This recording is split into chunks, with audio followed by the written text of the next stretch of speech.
باب الغنى غنى النفس. وقال تعالى: أيحسبون أنما نمدهم به من مال وبنين، إلى قوله تعالى: من دون ذلك هم لها عاملون. قال ابن عيينة: لم يعملوها، لا بد من أن يعملوها.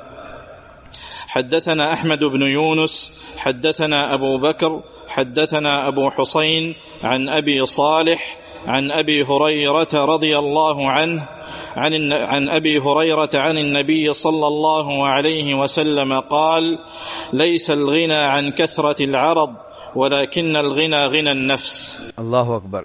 بہت عظیم حدیث ہے. باب نمبر ہے 15. یہ 15 نمبر باب کس کتاب کا ہے؟ کتاب الرقاق کا. اور کتاب الرقاق ایک کتاب ہے کس کتاب کی؟ امام بخاری کی الجامع صحیح کی، صحیح بخاری کی. تو باب ہے باب الغنا غنا النفس، کہ اصل مالداری دل کی مالداری ہوتی ہے. دل مالدار نہ ہو تو ان پیسوں سے کچھ نہیں بنتا. اصل دولت کہاں ہوتی ہے؟ دل میں. اصل مال کہاں ہوتا ہے؟ دل میں ہوتا ہے. اس کے بعد امام بخاری قرآن پاک کی چند آیتیں لے کر آئے ہیں، وہ میں آپ کے سامنے رکھتا ہوں. امام بخاری نے ان آیتوں میں سے پہلی آیت بیان کر دی ہے اور پھر کہہ دیا ہے کہ آخری آیت تک. ساری آیتیں لکھی نہیں ہیں. کہتے ہیں پہلی آیت ہے یحسبون انما نمدهم به من مال وبنین، اور آخری کیا ہے؟ من دون ذالک ہم لہا عاملون. تو یہ ساری آیتیں کیا ہیں؟ یہ میں آپ کے سامنے رکھتا ہوں. اللہ تعالیٰ فرماتے ہیں یحسبون انما نمدهم به من مال وبنین، کیا یہ لوگ سمجھتے ہیں کہ یہ جو ہم ان کو مال دے رہے ہیں، بیٹے دے رہے ہیں، نسارع لهم فی الخیرات، یہ کیا سمجھتے ہیں کہ ہم ان کے لیے خیر میں جلدی کر رہے ہیں؟ اس بات کو ذرا سمجھیے گا. بہت سے کافر یہ سوچتے ہیں، اور کئی مسلمان کمزور ایمان والے بھی سوچتے ہیں کہ اگر کافر غلط ہیں تو اللہ ان کو دنیا کیوں دے رہا ہے؟ اللہ ان کو ترقی کیوں دے رہا ہے؟ اللہ ان کو مال دے رہا ہے، اس کا مطلب یہ کہ اللہ ان پہ راضی ہے. لوگ سمجھتے ہیں کہ مال کا مل جانا اللہ کی طرف سے کس چیز کی دلیل ہے؟ جی رضامندی کی.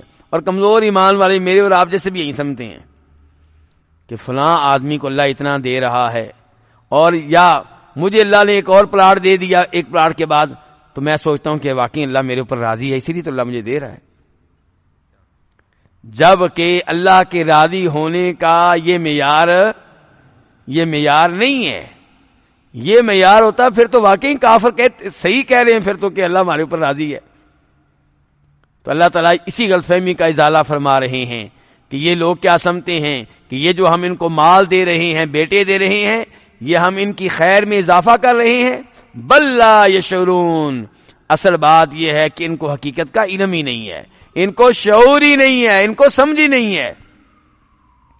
یہ مال اور بیٹے اللہ کی طرف سے راضی ہونے کی علامت اور نشانی نہیں ہے، بلکہ اللہ رب العزت دنیا میں ہی ان کو وہ دے کر، وہ مال دے کر، وہ بیٹے دے کر آزما رہا ہے، اور ان کی رسی کو اللہ تعالیٰ ڈھیلا کر رہا ہے. اور پھر جب موت آئے گی پھر اللہ پکڑیں گے، ایک ایک نعمت کا اللہ حساب لیں گے. پھر مال کا الگ، بیٹوں کا الگ، اور نیک اعمال نہیں کیے تھے اس کی جگہ پہ گناہ کیے تھے ان کا حساب الگ ہوگا. تو ایسے لوگوں کے لیے اولاد نعمت نہیں ہے، کیا ہے؟ عذاب ہے. ایسے لوگوں کے لیے مال نعمت نہیں ہے، کیا ہے؟ عذاب ہے. تو اللہ تعالیٰ کہتے ہیں ان الذین هم من خشیۃ ربهم مشفقون، بے شک وہ لوگ جو اپنے رب سے ڈرنے والے ہیں. والذین هم بآیات ربهم یؤمنون، اور وہ لوگ جو اپنے رب کی آیتوں پہ ایمان لانے والے ہیں. والذین هم بربهم لا یشرکون، اور وہ لوگ جو اپنے رب کے ساتھ کسی کو شریک نہیں کرتے. والذین یؤتون ما آتوا وقلوبهم وجلہ، اور وہ لوگ جو اللہ کی راہ میں مال دیتے ہیں، جو مال بھی دیتے ہیں اس حال میں دیتے ہیں کہ ان کے دل ڈر رہے ہوتے ہیں، ان کے دل کانپ رہے ہوتے ہیں کہ انہم الی ربہم راجعون، کہ وہ اپنے رب کی طرف لوٹنے والے ہیں۔ اولئک یسارعون فی الخیرات، اللہ تعالیٰ کہتے ہیں خیر میں، اطاعت میں یہ لوگ آگے بڑھ رہے ہیں۔ یہ اللہ سے ڈرنے والے، اللہ کے آیتوں پہ ایمان لانے والے، توحید کے مطابق زندگی گزارنے والے، اللہ کی راہ میں اللہ کو راضی کرنے کے لیے مال خرچ کرنے والے، یہ وہ لوگ ہیں جو ترقی کر رہے ہیں۔ ترقی یہ ترقی ہوتی ہے، وہ ترقی نہیں ہے سڑکوں کی، ہیلی کاپٹروں کی ترقی نہیں ہے، میزائلوں کی ترقی نہیں، یہ ترقی اللہ تعالیٰ کہہ رہے ہیں۔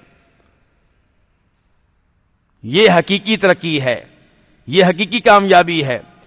وَهُمْ لَهَا سَابِقُونَ، اور یہ لوگ ان اعمال میں روز بروز آگے نکل رہے ہیں۔ وَلَا نُكَلِّفُ نَفْسًا إِلَّا وُسْعَهَا، ہم کسی بھی انسان کو اتنی تکلیف دیتے ہیں جتنی وہ برداشت کر سکتا ہے۔ تکلیف سے مراد یہاں پہ یہ بیماریاں نہیں ہیں، دھیان سے، تکلیف سے مراد ہے کہ ہم کسی آدمی کو اعمال کرنے کا اتنا ہی مکلف کرتے ہیں، 5 نمازیں پڑھنی ہیں، 30 روزے رکھنے ہیں، ہم نے اتنے ہی اعمال کرنے کا حکم دیا ہے جتنی انسان طاقت رکھتا ہے، اس سے زیادہ کا ہم نے حکم دیا ہی نہیں۔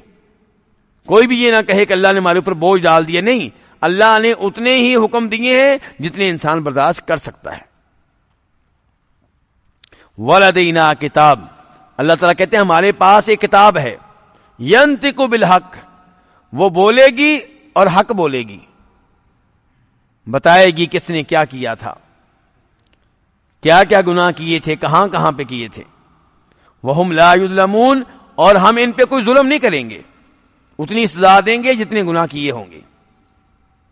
بل قلوبہم فی غمرۃ من ھذا، یہ تو کہتے ہیں نا کہ چونکہ اللہ ہمیں مال دے رہا ہے، بیٹے دے رہا ہے، اس لیے اللہ ہمارے اوپر راضی ہے، اس لیے ہم اچھے لوگ ہیں، اس لیے ہمارا دین ٹھیک ہے۔ اللہ تعالیٰ کہتے ہیں بلکہ یہ لوگ غفلت کا شکار ہیں، ان کے دل غفلت میں ڈوبے ہوئے ہیں۔ وَلَهُمْ أَعْمَالٌ مِّن دُونِ ذَلِكَ، کفر و شرک کے علاوہ بھی ان کے اعمال ہیں، ان کے گناہ ہیں جو یہ کر کے رہیں گے۔ تو یہ آخری آیت بھی آ گئی، تو اس کی وضاحت کرتے ہیں یہاں پہ امام بخاری کہ من دون ذالک، اس کے علاوہ بھی، کفر و شرک کے علاوہ بھی، ہم لہا عاملون، وہ گناہ کے کام کرنے والے ہیں۔ قال ابن عیینہ، سفیان بن عیینہ کہتے ہیں، امام بخاری نے سند کے بغیر کہہ دیا ہے کہ ابن عیینہ کہتے ہیں، معلق کے طور پہ ذکر کیا ہے، لیکن اس میں کوئی مسئلہ نہیں ہے، کیونکہ سفیان بن عیینہ کی یہ تفسیر ان کی اپنی تفسیر میں موجود ہے، ان کی تفسیر کی باقاعدہ کتاب ہے، اس میں یہ تفسیر موجود ہے۔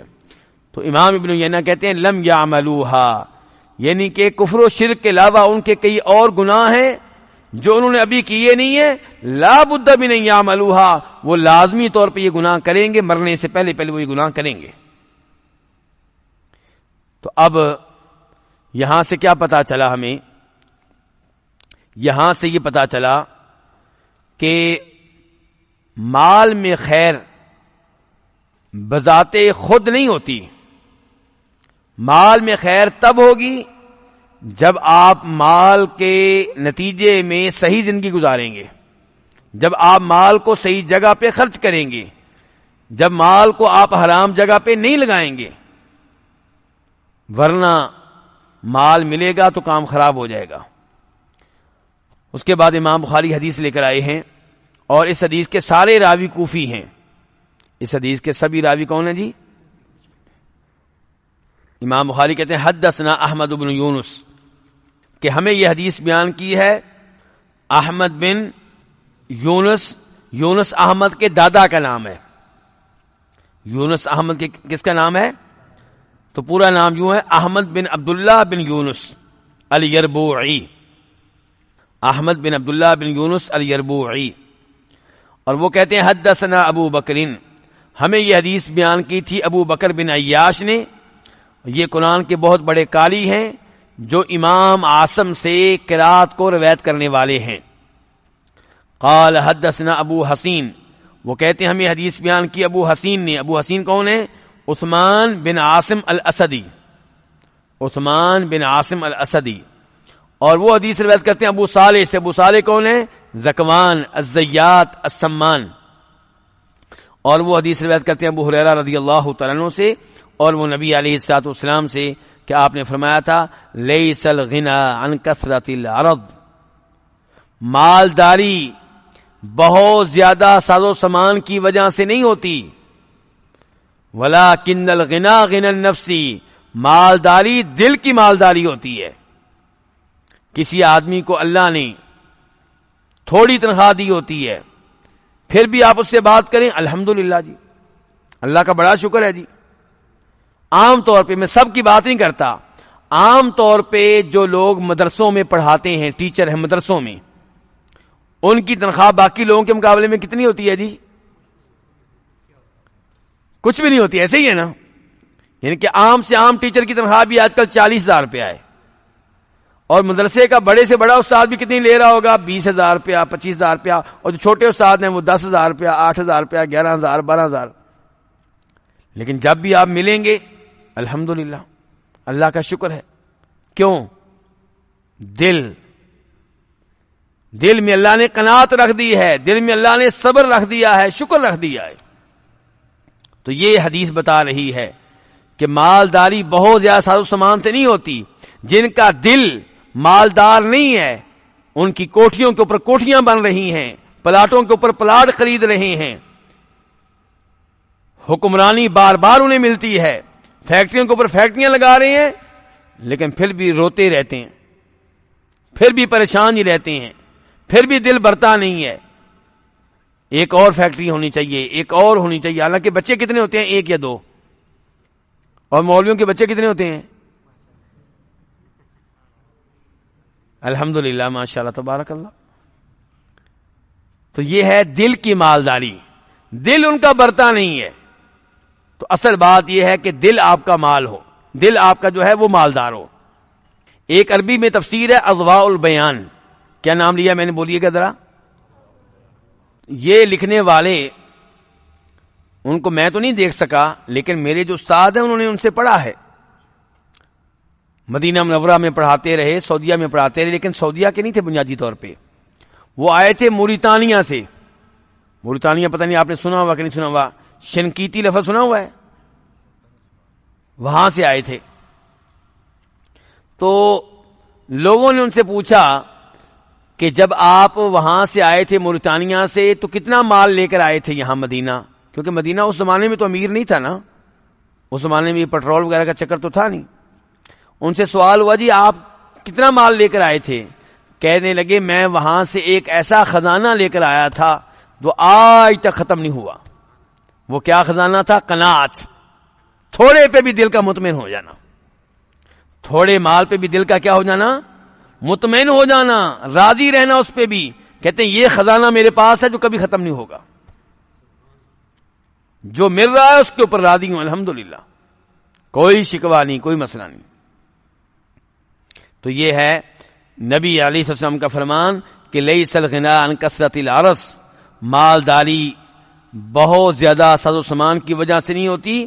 مالداری تو دل کی مالداری کا نام ہے کہ دل میں آپ کے قناعت ہو، دل میں آپ کے دل میں رضا ہو، جتنا اللہ نے دیا ہے الحمدللہ. جی